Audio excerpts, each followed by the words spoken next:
Jai Guruji, good evening. Good evening, everyone. Jai Guruji. Jai Guruji, Auntie. Can't believe it, nearing the end now. Yeah. It's been a pleasure being amongst all of you. So I'm just going to get right into it.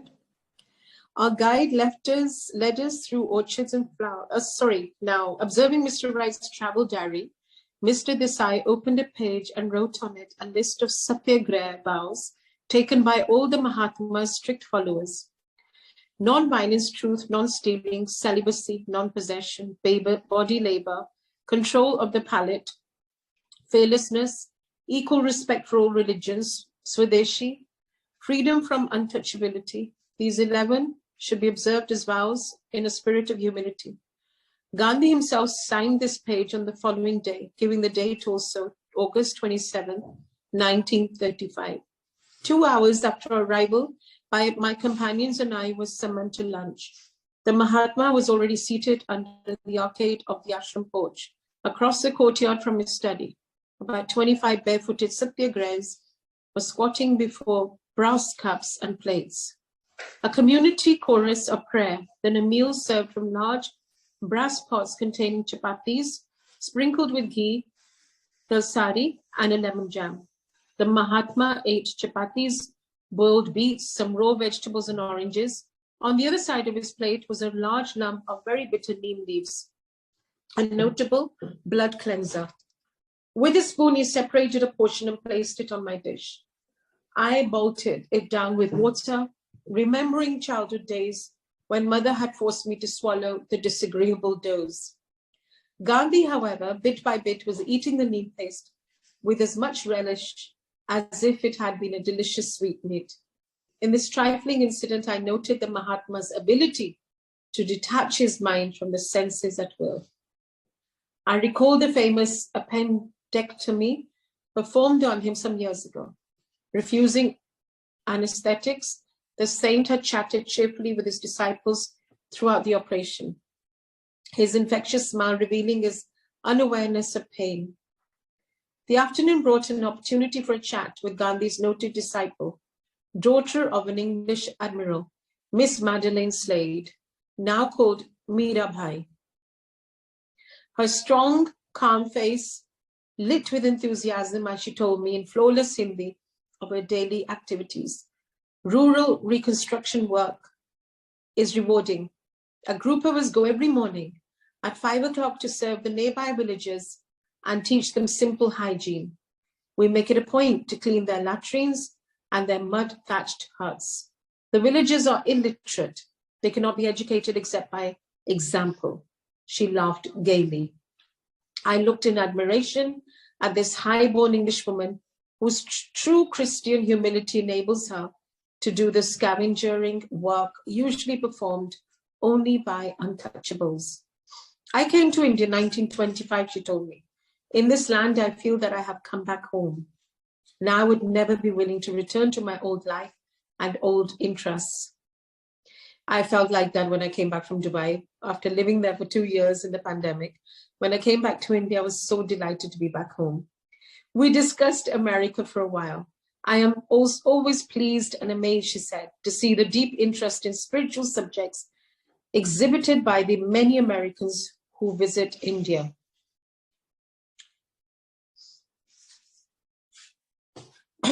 Mirabhai's hands were soon busy at the charka. Omnipresent in all the ashram rooms, and indeed due to the Mahatma, omnipresent throughout rural India. Gandhi has sound economic and cultural reasons for encouraging the revival of cottage industries, but he does not counsel a fanatical repudiation of all modern progress. Machinery, trains, automobiles, the telegraph have played important parts in his own colossal life. 50 years of public service, in prison and out, wrestling daily with practical details and harsh realities in the political world have only increased his balance, open-mindedness, sanity, and humorous appreciation of the quaint human spectacle.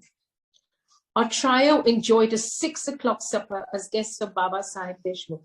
The 7 p.m. prayer hour found us back at the Maganwadi ashram, climbing to the roof where 30 satyagrahis were grouped in a semicircle around Gandhi. He was squatting on a straw mat, an ancient pocket watch propped up before him. The fading sun cast a last gleam over the palms and banyas. The hum of night and the crickets had started. The atmosphere was serenity itself. I was enraptured.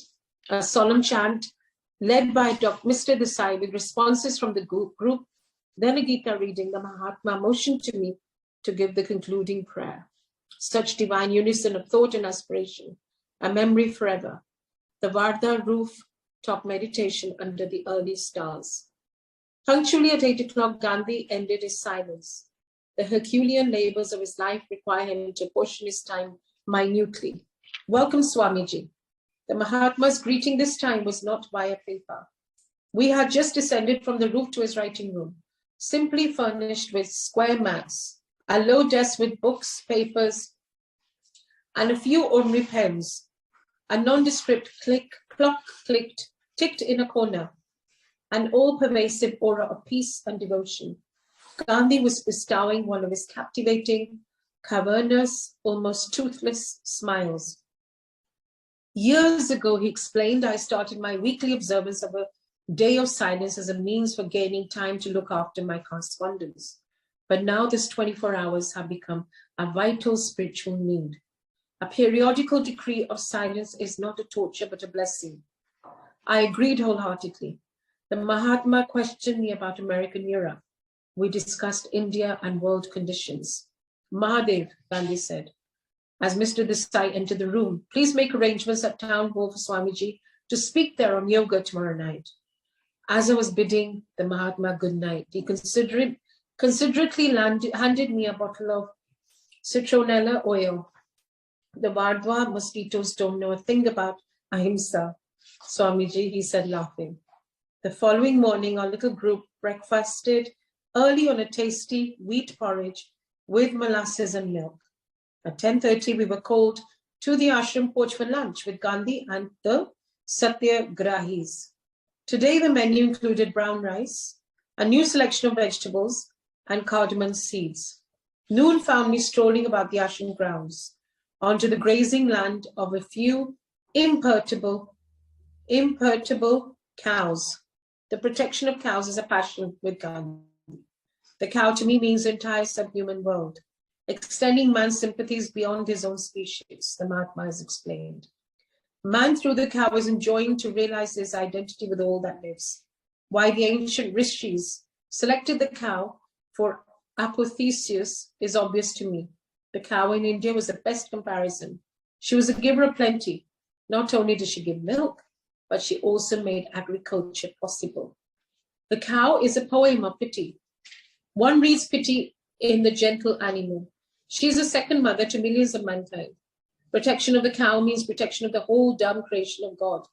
The appeal of the lower order of creation is all the more forceful because it is speechless. 3 daily rituals are enjoined on the Orthodox Hindu. One is Bhuta Yajna, an offering of food to the animal kingdom. This ceremony symbolizes man's realization of his obligation to less evolved forms of creation, instinctively tied to bodily identifications, which also corrode human life, but lacking in that quality of liberating reason which is peculiar to humanity. Buddha Yajna thus reinforces man's readiness to succor the weak, as he in turn is comforted by countless solitudes of higher unseen beings. Man is also under bond for rejuvenating gifts of nature, prodigal in earth, sea, and sky. The evolutionary barrier of incommunicability among nature, animals, man, and astral angels is thus overcome by offices of silent love. The other 2 daily yajnas are Pitri and Pitri Yajna, is an offering of oblations to ancestors, a symbol of man's acknowledgement of his debt to the past, essence of whose wisdom illumines humanity today. Niri Yajna is an offering of food to strangers or the poor, symbol of the present responsibilities of man, his duties to contemporaries. In the early afternoon, I fulfilled a neighborly niriyajna by a visit to Gandhi's ashram for little girls. Mr. Wright accompanied me on the 10-minute drive. Tiny, young, flower-like faces atop the long-stemmed, colorful saris. At the end of a brief talk in Hindi, which I was giving outdoors, the skies unloosened a sudden downpour. Laughing, Mr. Wright and I climbed aboard the car and sped back to Maganwadi amidst sheets of driving silver. Such tropical intensity and splash. Re-entering the guest house, I was struck anew by the stark simplicity and evidences of self-sacrifice which are everywhere present. The Gandhi vow of non-possession came early in his married life. Renouncing an extensive legal practice which had been yielding him an annual income of more than $20,000, the Mahatma dispersed all his wealth to the poor. Sri Yukteswar used to poke gentle fun at the commonly inadequate conceptions of renunciation. A beggar cannot renounce wealth, Master would say. If a man laments, my business has failed, my wife has left me, I will renounce all and enter a monastery. To what worldly sacrifice is he referring? He did not renounce wealth and love. They renounced him. Saints like Gandhi, on the other hand, have made not only tangible material sacrifices, but also the most difficult renunciation of selfish motive and private goal, merging their inmost being in the stream of humanity as a whole. The Mahatma's remarkable wife, Kastura Bhai, did not object when he failed to set aside any part of his wealth for the use of herself and their children. Married in early youth, Gandhi and his wife took the vow of celibacy after the birth of several sons. A tranquil heroine in the intense drama that has been their life together. Kastura Bhai has followed her husband to prison, shared his 3-week fast, and fully borne her share of his endless responsibilities. She has paid Gandhi the following tribute. I thank you for having had the privilege of being your lifelong companion and helpmate. I thank you for the most perfect marriage in the world, based on brahmacharya and not on sex. I thank you for having considered me your equal in your life work for India. I thank you for not being one of those husbands who spend their time in gambling, racing, women, wine and song, tiring of their wives and children as a little boy quickly tires of his childhood toys. How thankful I am that you were not one of those husbands who devote their time to growing rich on the exploitation of the labor of others. How thankful I am that you put God and country before bribes, that you had the courage of your convictions and a complete and implicit faith in God. How thankful I am for a husband that put God and his country before me. I am grateful to you for your tolerance of me and my shortcomings of youth, when I grumbled and rebelled against the change you made in your mode of living from so much to so little. As a young child, I lived in your parents' home. Your mother was a great and good woman. She trained me, taught me how to be a brave, courageous wife, and how to keep the love and respect of a son, my future husband. As the years passed and you became India's most beloved leader, I had none of the fears that beset the wife who may be cast aside when her husband has climbed the ladder of success, as so often happens in other countries. I knew that death would still find us husband and wife. Beautiful. For years, Kastura Bhai performed the duties of treasurer of the public funds, which the idealized Mahatma is able to raise by the millions. There are many humorous stories in Indian homes to the effect that husbands are nervous about their wives wearing any jewelry to a Gandhi meeting. The Mahatma's magical tongue, pleading for the downtrodden, charms the gold bracelets and diamond necklaces right off the arms and necks of the wealthy into the collection basket. One day, the public treasurer, Kastur Bhai, could not account for a disbursement of 4 rupees. Gandhi duly published an auditing in which he inexorably pointed out his wife's 4 rupee discrepancy. I had often told this story before classes of my American students. One evening, a woman in the hall had given an outraged gasp. Mahatma or no Mahatma, she had cried. If he were my husband, I would have given him a black eye for such an unnecessary public insult. After some good-humored banter had passed between us on the subject of American wives and Hindu wives, I had gone on to a fuller explanation. Mrs. Gandhi considers the Mahatma not as a husband, but as a guru, one who has the right or to discipline her for even insignificant errors, I had pointed out. Sometimes after Kasturbhai had been publicly rebuked, Gandhi was sentenced to prison on a political charge. As he was calmly bidding farewell to his wife, she fell at his feet. Master, she said humbly, if I have ever offended you, please forgive me. At 3 o'clock that afternoon, in Vatva, I betook myself by previous appointment to the writing room of the saint who had been able to make an unflinching disciple out of his own wife. Rare miracle. Gandhi looked up with his unforgettable smile. Mahatma Ji, I said, as I squatted beside him on the uncushioned mat, please tell me your definition of ahimsa, the avoidance of harm to any living creature in thought or deed. Beautiful ideal. But the world will always ask, may one not kill a cobra to protect a child or oneself? I could not kill a cobra without violating 2 of my vows, fearlessness and non-killing. I would rather try inwardly to calm the snake by vibrations of love. I cannot possibly lower my standards to suit my circumstances. With his amazing candor, Gandhi added, I must confess that I could not carry on this conversation were I faced by a cobra. I remarked on several very recent Western books on diet which lay on his desk. Yes, diet is important in the Satyagraha movement, as everywhere else, he said with a chuckle. Because I advocate complete continence for Satyagrahis, I'm always trying to find out the best diet for the celibate. One must conquer the palate before he can control the procreative instinct. Semi-starvation or unbalanced diets are not the answer.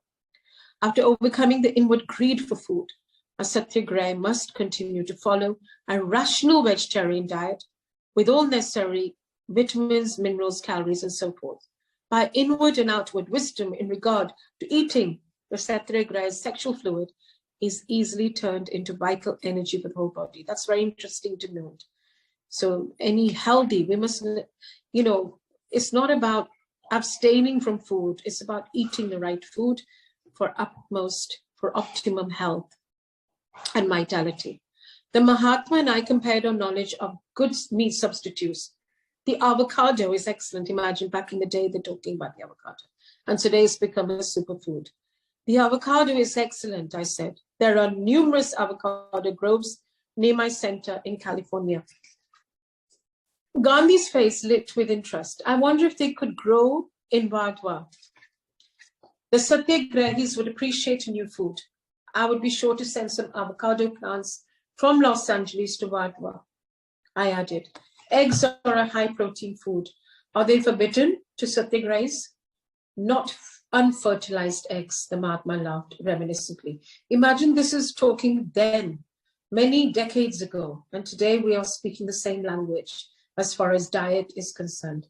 Not unfertilized eggs, the Mahatma laughed reminiscently. For years, I would not countenance their use. Even now, I personally do not eat them. One of my daughters-in-law was once dying of malnutrition. Her doctor insisted on eggs. I would not agree and advised him to give her some egg substitute. Gandhiji, the doctor said, unfertilized eggs contain no life sperm. No killing is involved. I then gladly gave permission for my daughter-in-law to eat eggs. She was soon restored to health. It is high-protein food, as we know, and it's an excellent strength giver, stamina giver. On the previous night, Gandhi had expressed a wish to receive the Kriya Yoga of Larry Mache. I was touched by the Mahatma's open-mindedness and spirit of inquiry. He is childlike in his divine quest, revealing that pure receptivity which Jesus praised in children. Of such is the kingdom of heaven. This is so important, like childlike. Even our faith, like Guruji said, "Bholya ka Rab hota hai." Even our faith should be childlike. Like he used to say, because Guruji himself is Shiva incarnate and he himself is Bhola. So he used to say, "Bholya da Rab hunda hai. Chalakiya vich kuch nahi rakhya." And Ram ko khilona jana, as he used to say, chamatkar nu namaskar hunda hai. He said, "Apni purity rakho sirf, apne faith mein, and then God is yours in mind, body, and spirit." The hour for my promised instruction had arrived. Several Satyagrahi's now entered the room, Mr. Desai, Mr. Pingle, and a few others who desired for Kriya technique. I first taught the little class the physical yogoda exercises.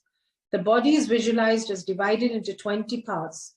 The will directs energy in turn to each section. Soon everyone was vibrating before me like a human motor. It is easy to observe the rippling effect on Gandhi's 20 body parts, at all times completely exposed to view. Though very thin, he is not unpleasingly so. The skin of his body is smooth and unwrinkled. Later, I initiated the group into the liberating technique of Kriya Yoga.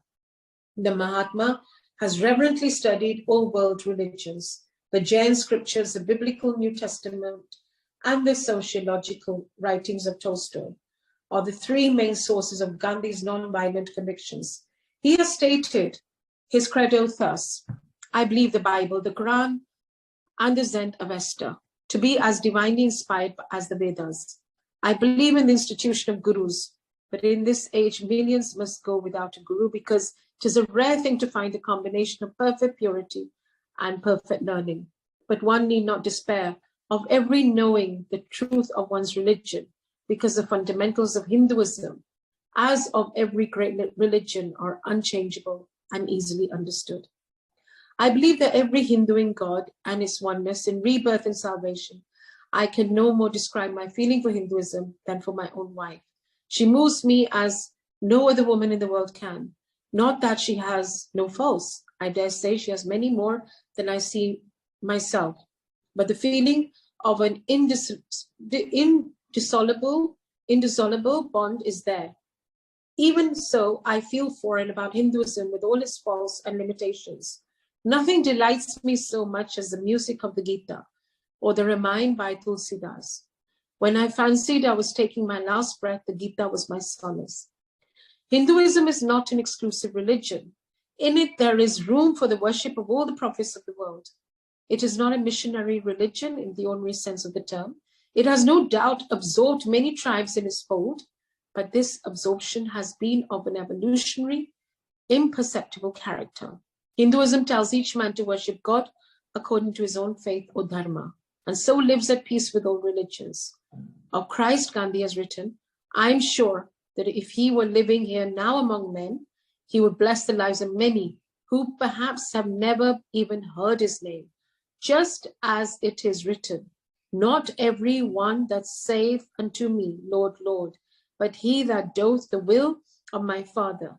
In the lesson of his own life, Jesus gave humanity the magnificent purpose and the single objective toward which we all ought to aspire. I believe that he belongs not solely to Christianity, but to the entire world, to all lands and to all races. On my last evening in Bardwa, I addressed the meeting which had been called by Mr. Desai in town hall. The room was thronged to the windowsills with about 400 people assembled to hear the talk on yoga. I spoke first in Hindi, then in English. Our little group returned to the ashram in time for a good night glimpse of Gandhi, enfolded in peace and correspondence. Night was still lingering when I rose at 5 a.m. Village life was already stirring. First a bullock cart by the ashram gates, then a peasant with his huge burden balanced precariously on his head.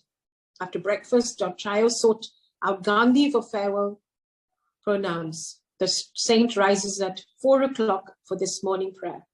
Mahatma Ji, goodbye. I knelt to his feet. I knelt to touch his feet. India is safe in your keeping.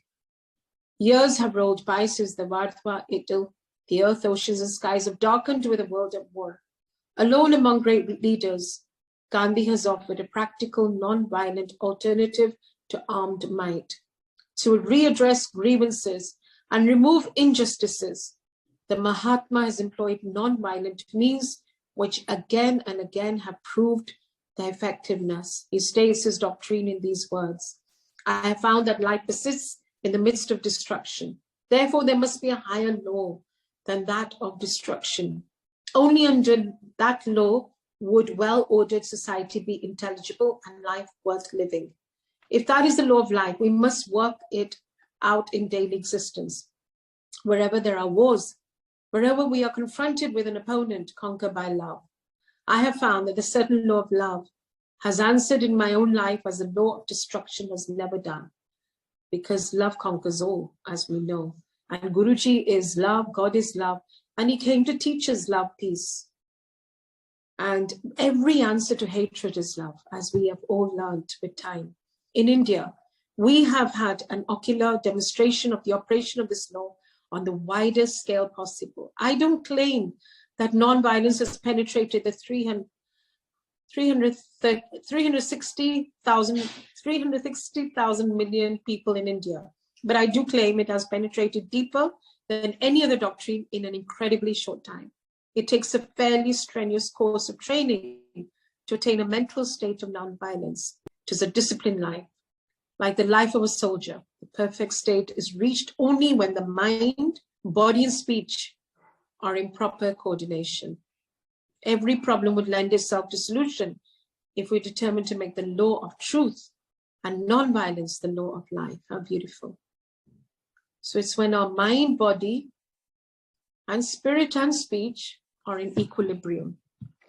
Just as scientists will work wonders out of various applications of the laws of nature, a man who applies the laws of love with scientific precision can work great wonders. Non-violence is infinitely more powerful, wonderful, and subtle than forces of nature, like, for instance, electricity. The law of love is far greater science than any modern science. Consulting history, one may reasonably state that the problems of mankind have not been solved by the use of brute force. World War I produced a world-chilling snowball of war karma that swelled into World War II. Garapani, please. Only the warmth of brotherhood can melt the present colossal snowball of war karma, which may otherwise grow into World War III. This unholy trinity will banish forever the possibility of World War IV by a finality of atomic bombs.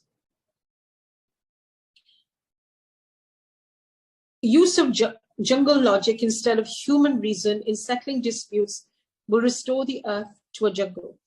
The brothers not in life, then brothers in violent death. War and crime never pay. The billions of dollars that went up in the smoke of explosive nothingness would have been sufficient to have made a new world, one almost free from disease and completely free from poverty. Not an earth of fear, chaos, famine, pestilence, the dance macabre, but one broad land of peace, prosperity, and widening knowledge. The non-violence voice of Gandhi appeals to man's highest conscience. Let nations ally themselves, no longer with death, but with life, not with destruction, but with construction, not with the annihilator, but with the creator. One should forgive under any injury, says Mahabharat. It hath been said that the continuation of species is due to man's being forgiving. Forgiveness is holiness. By forgiveness, the universe is held together. Forgiveness is the might of the mighty. Forgiveness is sacrifice. Forgiveness is quiet of mind. Forgiveness and gentleness are the qualities of the self-possessed. They represent eternal virtue. Non-violence is the natural outgrowth of the law of forgiveness and love.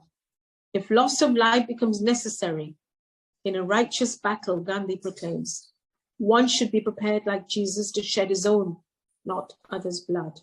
Eventually there will be less blood spilled in the world. Epics shall someday be written on the Indian satyagrahis who withstood hate with love, violence with non-violence, who allowed themselves to be mercilessly slaughtered rather than retaliate. The result on certain historic occasions was that the armed opponents threw down their guns and fled, shaken to the depths by the sight of men who value the life of another above their own. I would wait, if need be, for ages, Gandhi says, rather than seek the freedom of my country through bloody means. Never does the Mahatma forget the majestic warning. All they that take the sword shall perish with the sword. Gandhi has written.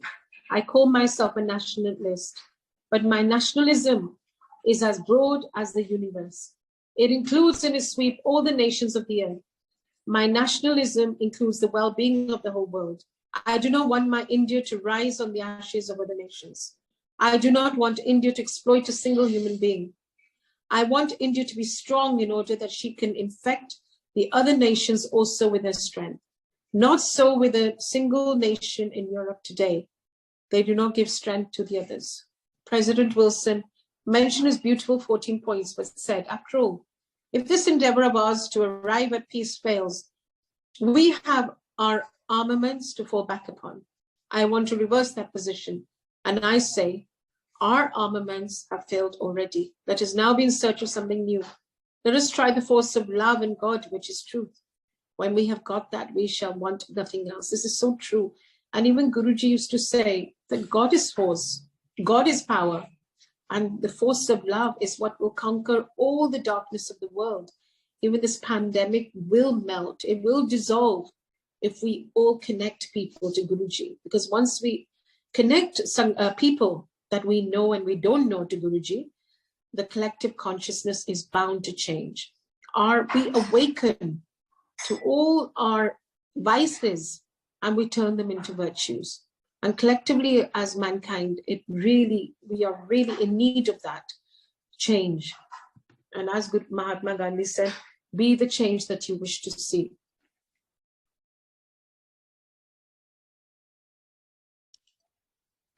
By the Mahatma's training of thousands of true satyagrahis, those who have taken the 11 rigorous vows mentioned in the first part of this chapter, who in turn spread the message by patiently educating the Indian masses to understand the spiritual and eventually material benefits of nonviolence by arming his people with non-violent weapons, non-cooperation with injustice, the willingness to endure indignities, prison, death itself rather than resort to arms, by enlisting world sympathy through countless examples of heroic martyrdom among satyagrahis.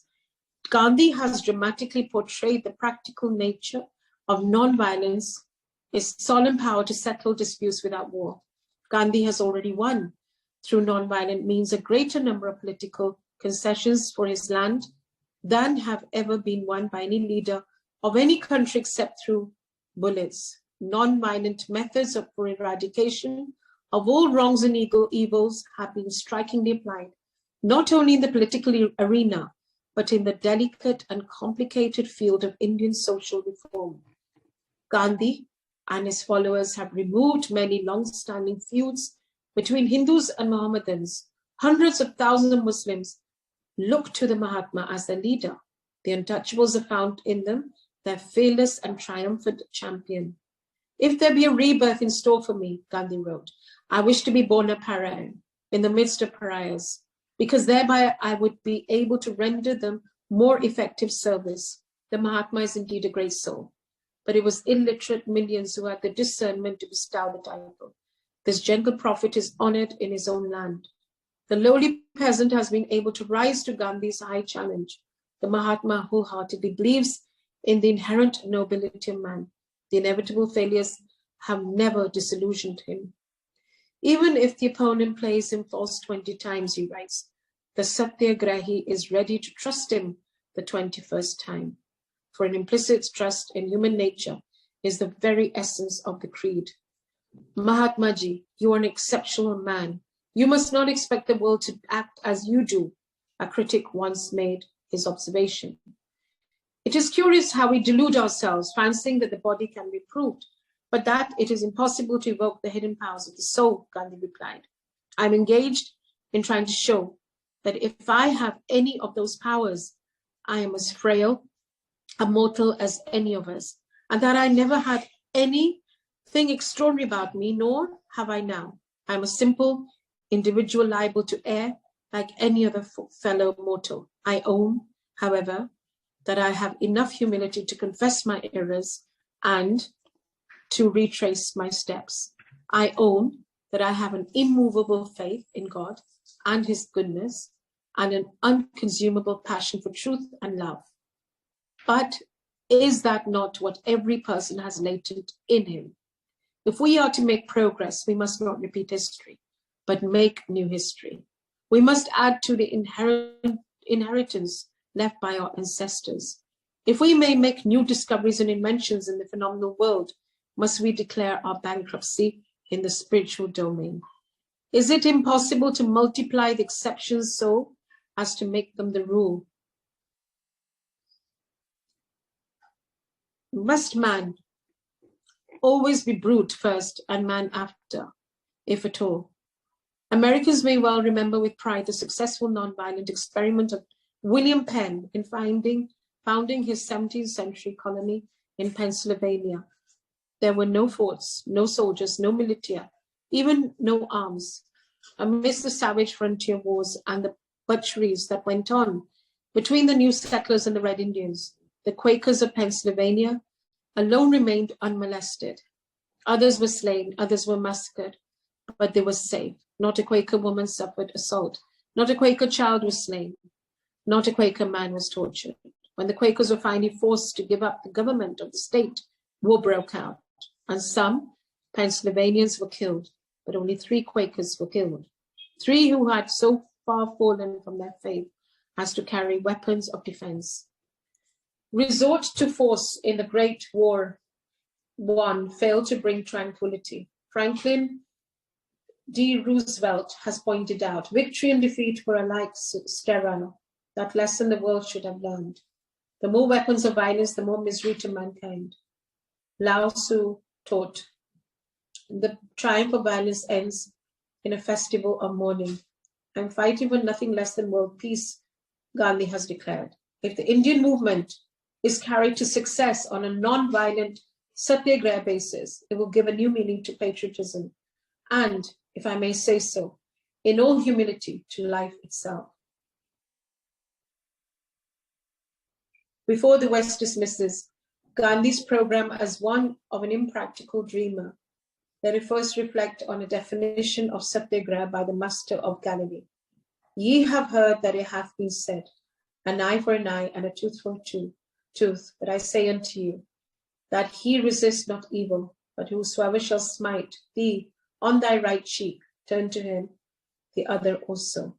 Gandhi's epoch has extended with a beautiful precision of cosmic timing into a century already desolated and devastated by 2 world wars. A divine handwriting appears on the granite wall of his life, a warning against the further shedding of blood among brothers. So this is a very important and beautiful chapter on peace and by conquering war through love, and it can be reread by all of you. So there's some handwriting in his handwriting actually, so you can read it at your own time and space. And now I shall proceed to the Bengali joy-permeated mother. Sir, please do not leave India without a glimpse of Nirmala Devi. Her sanctity is intense. She is known far and wide as Ananda Moima, joy-permeated mother. My niece, Amyo Bose, gazed at me earnestly.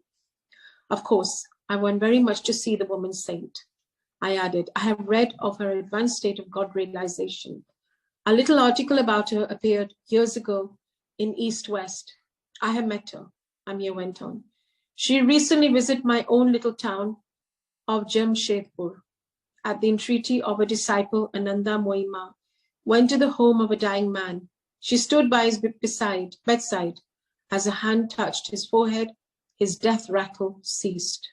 The disease vanished at once. To the man's glad astonishment, he was well. A few days later, I heard that the blissful mother was staying at the home of a disciple in the Bhawanipur section of Calcutta. Mr. Wright and I set out immediately from my father's Calcutta home. As the ford neared the Bhawanipur house, my companion and I observed an unusual street scene. Ananda Mohima was standing in an open-topped automobile, blessing a throng of about 100 disciples. She was evidently on the point of departure. Mr. Wright parked the Ford some distance away and accompanied me on foot toward the quiet assemblage. The woman saint glanced in our direction. She alit from her car and walked towards us. Father, you have come. With these fervent words, she put her arm around my neck and my head on my shoulder. Mr. Wright, to whom I just remarked that I did not know the saint, was hugely enjoying this extraordinary demonstration of welcome. The eyes of the 100 chelas were also fixed with some surprise on the affectionate tableau. I had instantly seen that the saint was in a high state of samadhi, utterly oblivious to her outward garb as a woman.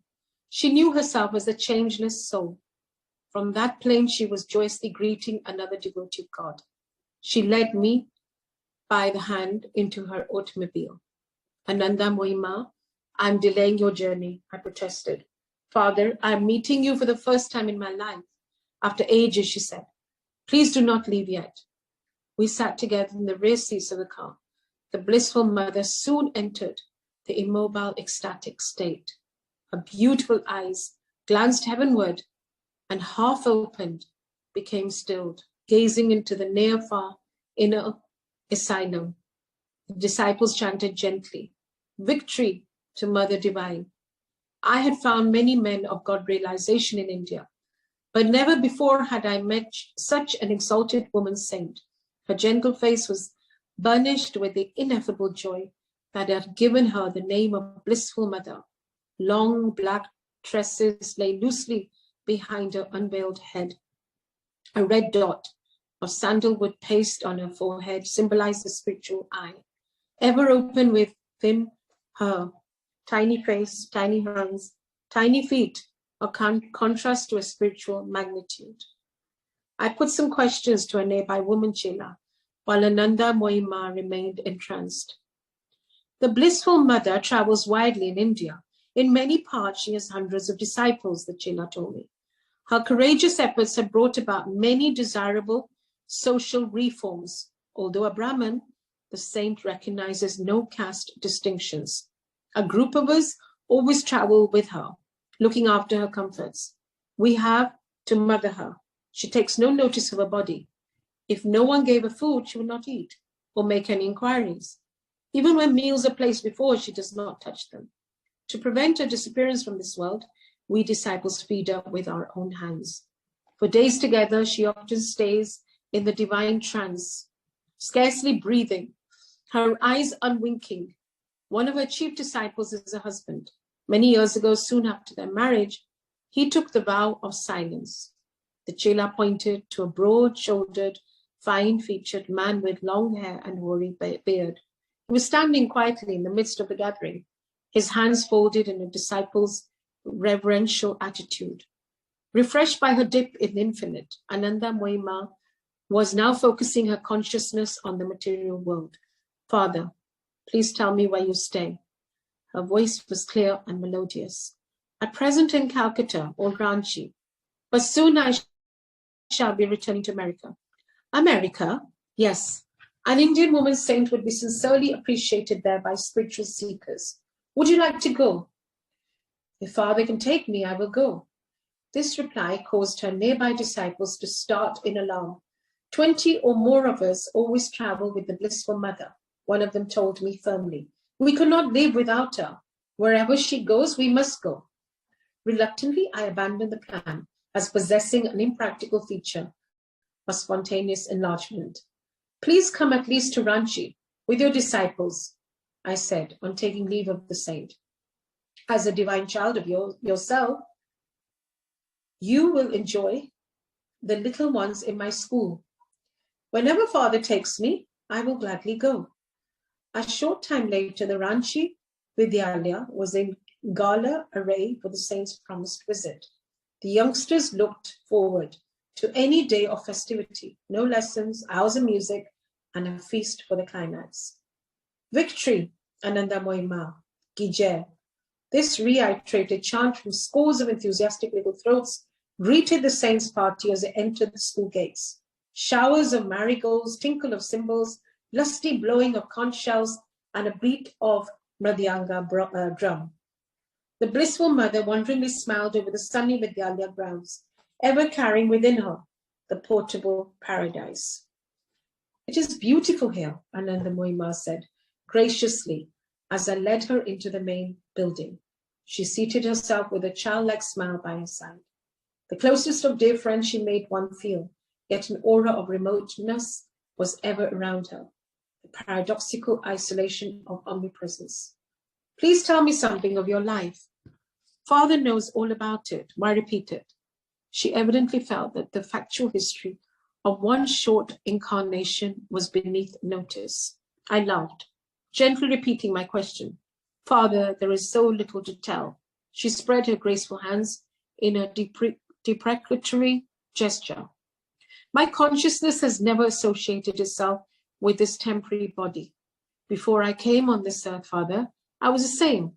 As a little girl, I was the same. I grew into womanhood. But still, I was the same.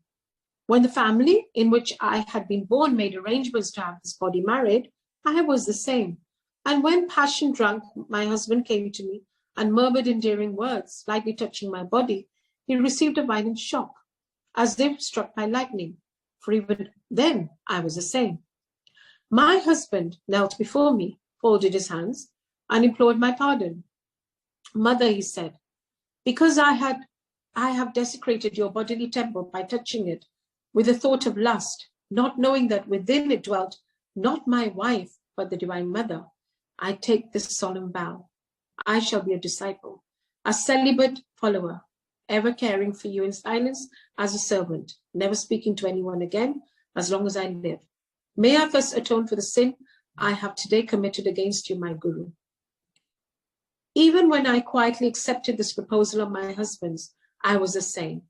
And Father, in front of you now, I am the same. Even afterward, though the dance of creation change around me in the whole of eternity, I shall be the same. Anandamoyi Ma sank into deep meditative state then. Her form was statue still. She had fled to her ever-calling kingdom. The dark pools of her eyes appeared lifeless and glassy. This expression is often present when saints remove their consciousness from the physical body, which is then hardly more than a piece of soulless clay. We sat together for an hour in this ecstatic trance. She returned to this world with a gay little laugh. "Please, Anandamoyi Ma," I said, "come with me to the garden. Mr. Wright will take some pictures." "Of course, Father. Your will is my will." Her glorious eyes retained the unchanging divine luster as she posed for many photographs. Time for the feast. Anandamoyi Ma squatted on her blanket's feet, a disciple at her elbow to feed her. Like an infant, the saint obediently swallowed the food after the chela had brought it to her lips. It was plain that the blissful mother did not recognize any difference between curries and sweetmeats. As dusk approached, the saint left with her party amidst a shower of rose petals, her hands raised in blessing on the little lads. Their faces shone with the affection she had effortlessly awakened. "Thou shalt love the Lord thy God with all thy heart, and with all thy soul, and with all thy mind, and with all thy strength," Christ has proclaimed. This is the first commandment. I think this is also Guruji's commandment. We should love Guruji with all our heart, tan, man, dhan, as he used to say. With all, and if anybody asked, what is surrender? He say, in his words, he would say, just love me with all your heart, soul, body, tan, man, dhan. So even with our wealth should be utilized only for him and his service. And with our body, our vessel, we must do his service again. And as Gandhi said, we must collectively change the consciousness of the world so that the wars every battle turns into love. So this is Guruji's teachings. And I think Mahatma Gandhi was clearly enlightened without anyone using that word, but he was enlightened. And hence he was called Mahatma, the great soul. casting aside every inferior attachment, everything we read about Mahatma Gandhi, non-violence and all the rest of it. It's all Guruji's teachings, to live in shanti, to live in peace, and to be in acceptance and to be in surrender to God, because God knows best. Like Guruji said in his words, "Tuanu sirf diwar tak nazar aanda hai, mainu bahut age nazar aanda hai. So leave it all to me and I will never leave you." These are Guruji's words, in his words. Casting aside every inferior attachment, Ananda Moima offers a soul allegiance to the Lord. Not by the hair-splitting distinctions of scholars, but by the sure logic of faith. This childlike saint has solved the only problem in human life, the establishment of unity with God. Man has forgotten his stark simplicity, now befogged by a million issues. Refusing a monotheistic love to God, the nations disguise their infidelity by punctilious respect before the outward shrines of charity. These humanitarian gestures are virtuous, because for a moment they divert man's attention from himself, but they do not free him from his single responsibility in life, referred to by Jesus as the first commandment. The uplifting obligation to love God is assumed with man's first breath of an air freely bestowed by his only benefactor. On one other occasion after a Ranchi visit, I had opportunity to see Ananda Moima. She stood among her disciples some months later on the Serampur station platform waiting for the train. "Father, I am going to the Himalayas," she told me. "Generous disciples have built me a hermitage in Dehradun." As she boarded the train, I marveled to see that whether amidst a crowd on a train, feasting or sitting in silence, her eyes never looked away from God. Within me, I still hear her voice, an echo of measureless sweetness. "Behold, now no ways, one with eternal, I am ever the same." So beautiful.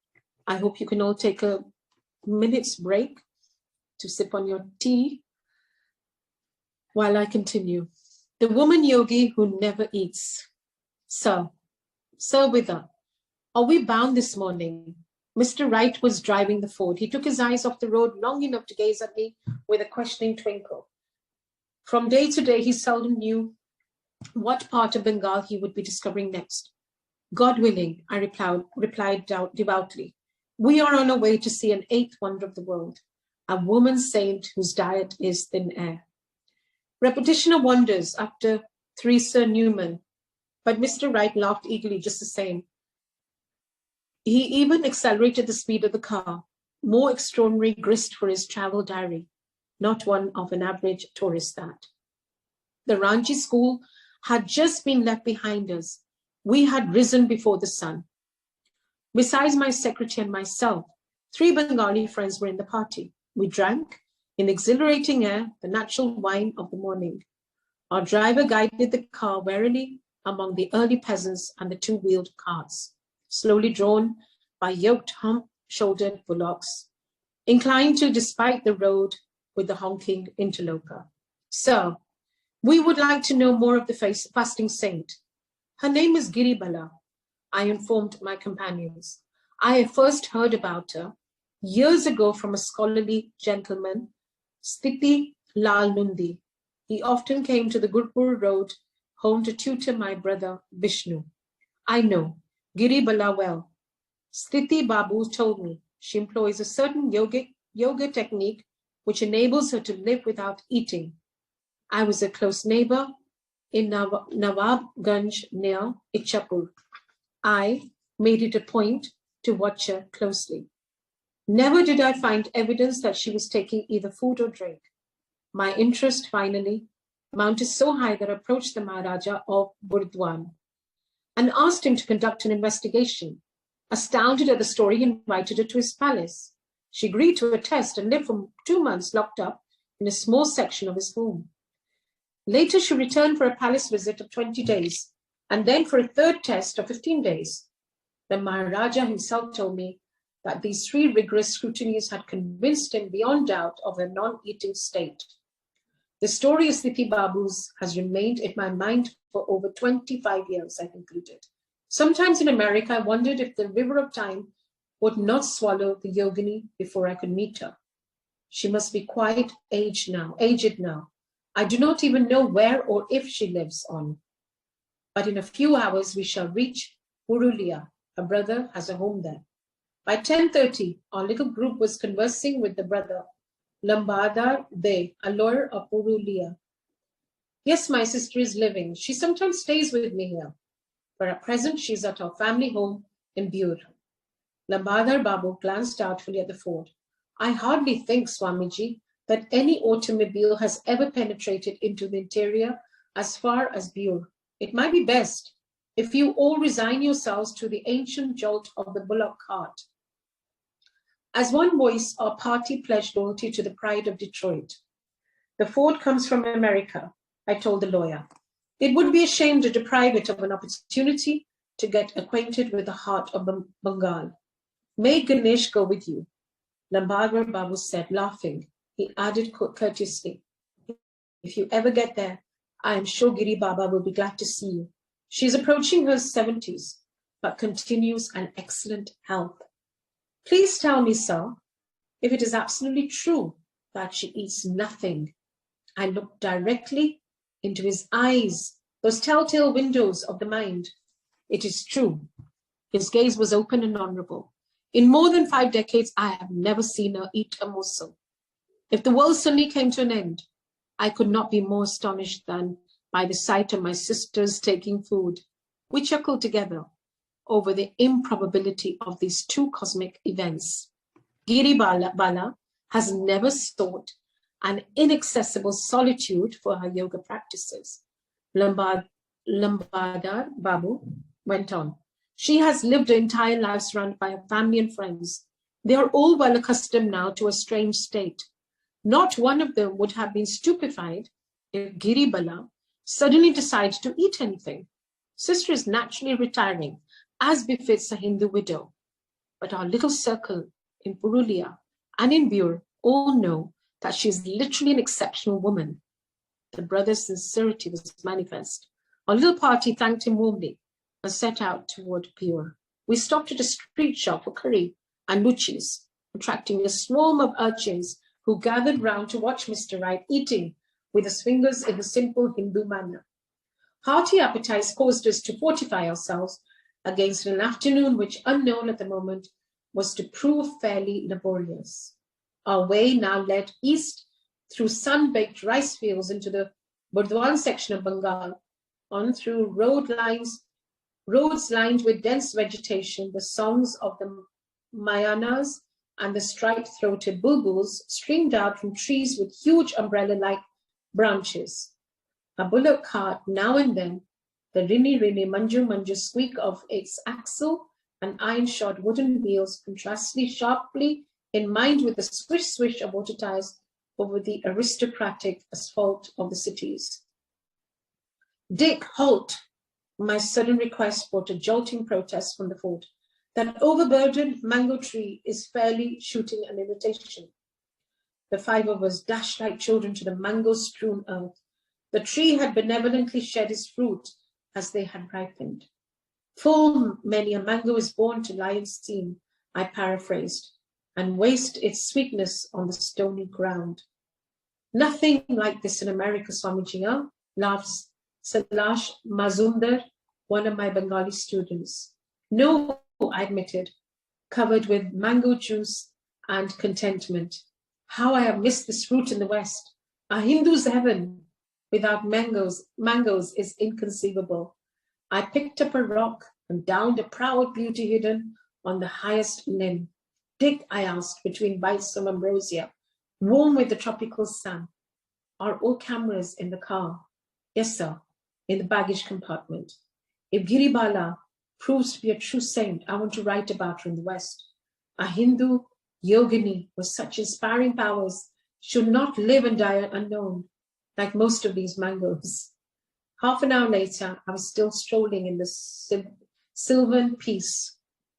Sir, Mr. Wright remarked, we should reach Giribala before the sun sets to have enough light for photographs. He added with a grin, the Westerners are a skeptical lot. We can't expect them to believe in the lady without any pictures. This bit of wisdom is indisputable. I turned my back on temptation and re-entered the car. You are right, Dick, I sighed as we sped along. I sacrificed the mango paradise on the altar of Western realism. Photographs we must have. The road became more and more sickly.